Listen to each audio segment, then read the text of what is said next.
The first pre-release of the version 1.19 is out for us to test.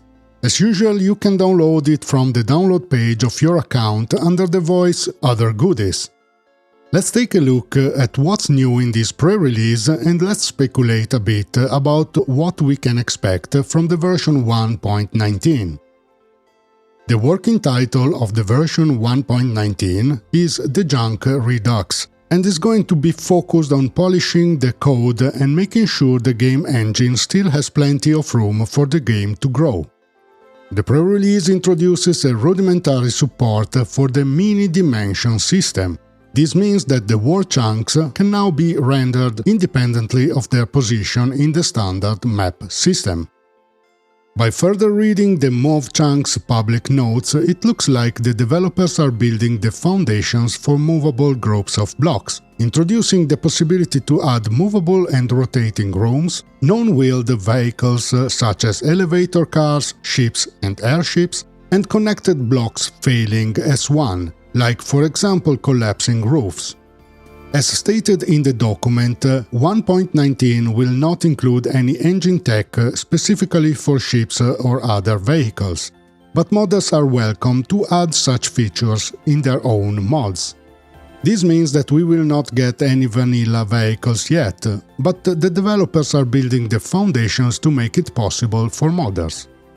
There are no current or long-term plans to include any other full new dimensions in vanilla game, but we wanted to begin now to make that at least potentially possible for mods.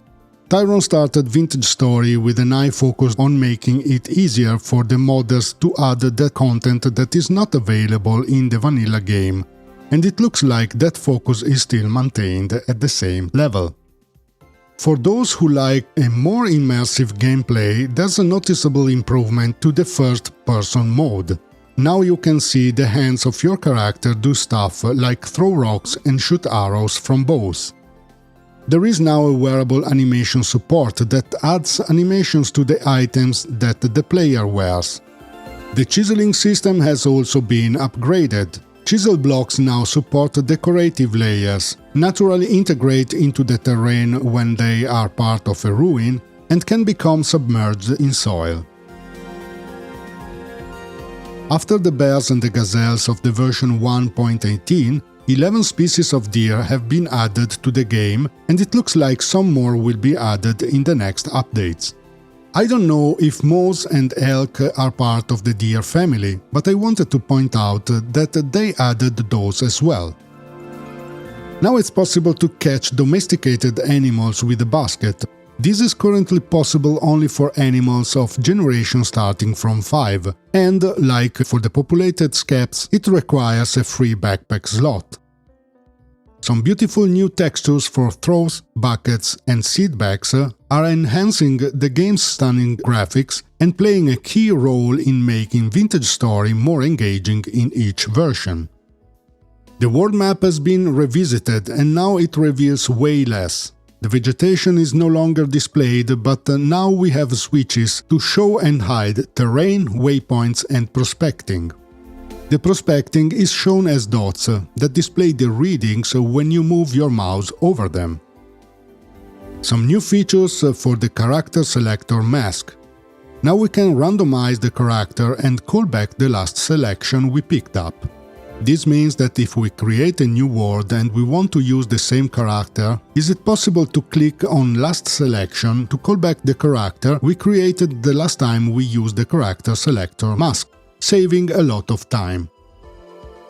A new accessibility tab has been added to the setting mask, making it easier to adjust some features of the game that could cause discomfort to some players. The command handbook has also been added, which contains a very useful list of client and server commands with explanations. It is accessible only in creative mode and can be found in the pose mask of the game. The ruins are also in a fully rework process, but we can already enjoy some new designs and some beautiful details.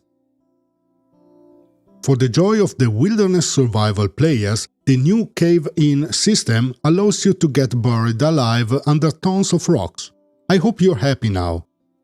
But do not despair, because if you don't feel comfortable in the cold, sharp embrace of the rocks, you can avoid it by propping up the cave ceilings with support beams. This update stops here. Let me know in the comments what you think. We will see in the next video. Take care.